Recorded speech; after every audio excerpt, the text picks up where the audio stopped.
بسم الله والصلاة والسلام على أشرف خلق الله سيدنا محمد صلى الله عليه وسلم وعلى آله وصحبه أجمعين. ازيكم يا أحلى متابعين ليا وقشطة عليكم وفل عليا. النهاردة المنيو بتاعنا بقى منيو أنا بعشقه، منيو السمك المشوي ده. بص بقى، سمك مشوي ورز أحمر وسمك سردين بلدي على فكرة، مش مجمد، وشوية مخللات كده وشوية. أنا كنت لسه هعمل سلطة الطحينة لكن أنا استعجلت وصورت، لكن أنا أساسي جنب السمك المشوي هي سلطة الطحينة. معلش المرة الجاية نعملها إن شاء الله. بصوا بقى، أنا لما باجي أعمل سمك مشوي بختاره كبير. ليه؟ لأن الموضوع عندي ما بيفرقش، لأني بقسمه كده من النص. طبعا في ناس كتير بتفضل إن هي تشوي السمك الصغير، لكن بالطريقة دي هتجيبيه كبير وهتحبيه وهو كبير أكتر. ليه؟ لان بيبقى دسم وفي الشوي كده بينزل الدسامه بتاعته، فبيبقى بصراحه افضل من الصغير بمراحل. انا بقى لما بنزل السوق بختار سمكه كبيره وزنها مثلا كيلو. على فكره السمك البلطي احجام، طبعا كلنا عارفين ان السمك البلطي احجام، في صغير وفي وسط وفي كبير وفي اكبر كمان من ده بكتير. بس انا اخترت دوت، يعني الفرق في السعر لقيته مش كبير فقلت لا، انا بفضل الكبيره لان بتبقى دسمه وبتبقى حلوه قوي في الشوي. طبعا انتوا عارفين ان الشوي ما بنحطش زيوت، ما بنحطش اي حاجه، فلما تكون الحاجه فيها دسم شويه بتبقى برضو بتنزل الدسم بتاعها كده في الشوي، فبيبقى بصراحه طعمها مع الدخان بتاع الشوي بيبقى طعمها جميل جدا، بيبقى طعمها مميز. فلهذا السبب انا بختار السمكه كبيره. طبعا في ناس كتير بتقول لا، السمك الصغير افضل في الشوي علشان يستوي بسرعه وما يبقاش في دم من جوه. طبعا انا بقولك انا بختاره كبير، وانا يعني ايه مطمئنه ان هو هيستوي ويبقى مية مية. ليه؟ علشان انا بقسمه كده من النص زي ما انتوا شفتوا. وطبعا بقى دي الميه اللي انا بنزلها على السمك دي ميه نقع ليمون. يعني ايه نقع ليمون؟ يعني انا بعد ما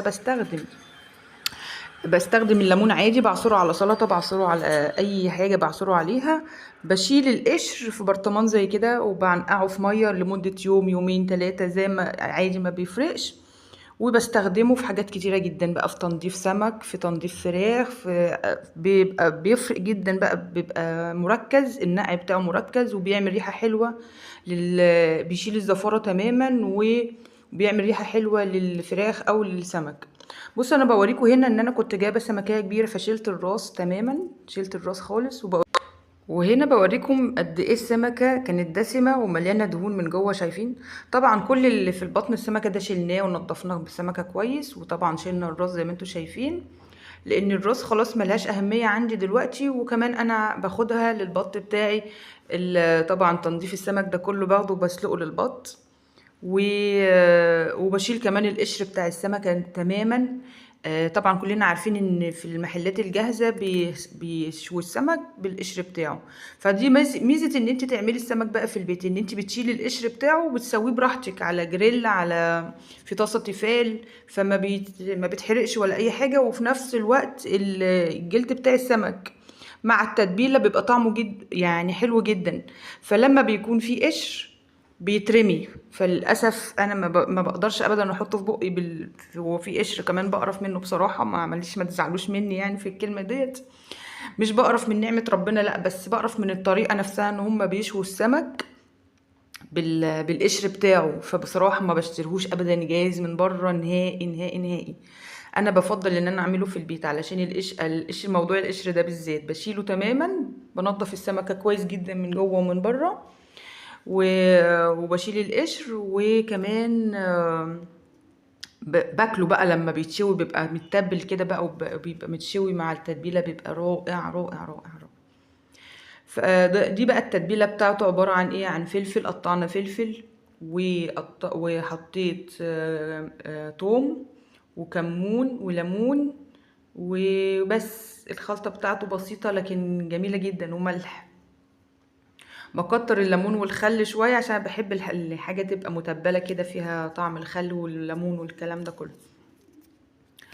بحط بقى التتبيله دي بقسمها، بحط شويه في الطبق هحيق بيها السمك كله، والنص التاني بعد ما السمك ما يتشوي بنزل بقى بيها بزودها برضو شوية مية وشوية خل علشان تبقى سايلة قوي وخفيفة، علشان بعد ما السمك ما يتشوي بحط بقى التتبيلة ديت ايه فوق السمك، بيشرب منها برضو وهو مفتوح كده. كده اللحم بتاع السمك باين يعني مفتوح.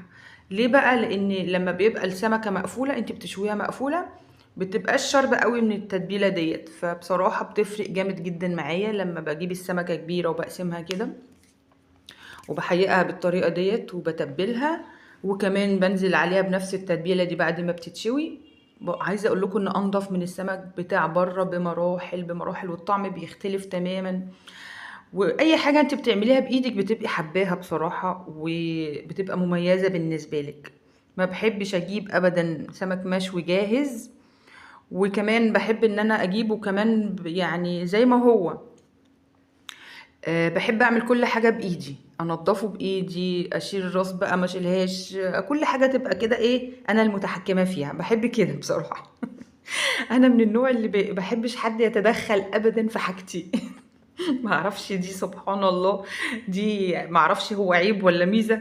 لكن في ناس كتير بتكبر دماغها وبتقول له الراجل نضفولي.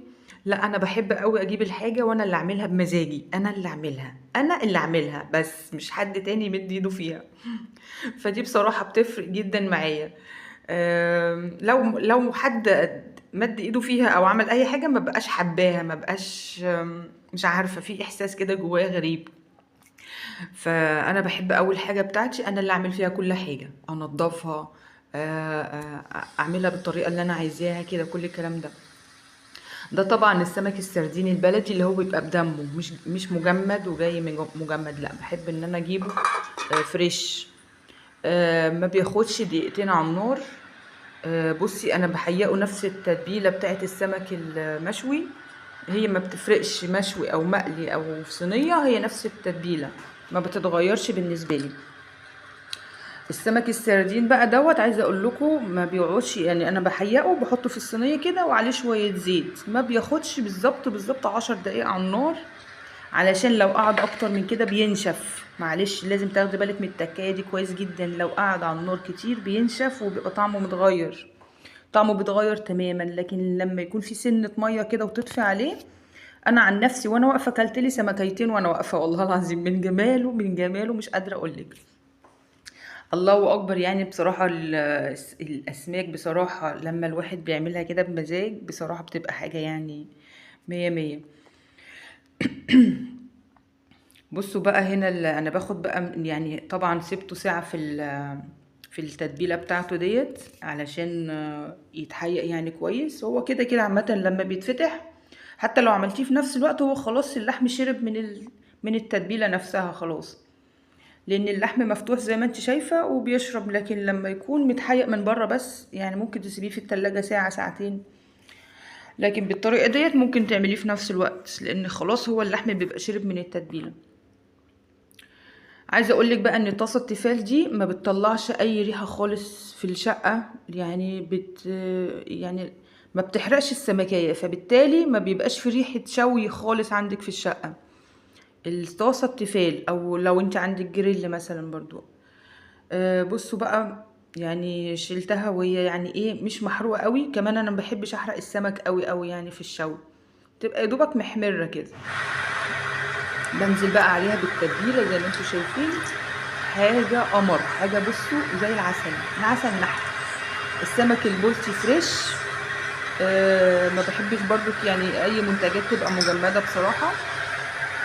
انتوا عارفين ان انا كمان بربي البط والفراخ وكل حاجه، كل حاجه عندي فريش بسم الله ما شاء الله عليا، يعني عشان كده بقول لكم قشطه عليكم فل عليا. انتوا حبايبي، ولازم برضو ايه اقول لكم على كل حاجه بالمظبوط يعني. كده انا يعني باخد وبحط في الرده السمك المشوي. طبعا انتوا عارفين لازم نكتر الرده معاه شويه علشان برضو ايه يبقى يحميه، لان انا طبعا زي ما انتوا عارفين ان انا شلت القشور خالص، يعني انا شايله القشور. يعني بزود بقى الرده كده شويه علشان تبقى حاميه برضو من النار. واي حاجه بتعمليها في البيت بتطلع زي الفل وزي العسل علشان انت عاملاها بايدك. وبتبقى لقمة هنية ما شاء الله، وكلنا بنبقى مقتنعين كده عليها. وبصراحة الولاد وجوزي بصراحة بيعشقوا أكلي، بيقولوا لي يا ماما ما بنعرفش ناكل من ايد اي حد غيرك. يعني بصراحة هما بيشهدوا لي جدا يعني بصراحة. حتى حماتي برضو لما بتدوق السمك بالطريقة ديت بتقول لي يعني بصراحة السمك بتاعك تحفة. فالحمد لله يعني الواحد بيتبسط لما الناس بتشكر في حاجته بصراحة. يعني دي بترفع من معنوياتي جامد بصراحة. دي بترفع من معنوياتي، بتخليها في السما بقى بتخليني ان انا عاوزة اعمل اكتر واكتر. احسن حاجة ان اللي حواليكي يشهدولك بان حاجتك مية مية. وبس، وان شاء الله كده ده كان الفيديو بتاعنا النهاردة، وان شاء الله يكون نال استحسانكم، ونتقابل في فيديو جديد ان شاء الله. مع السلامة.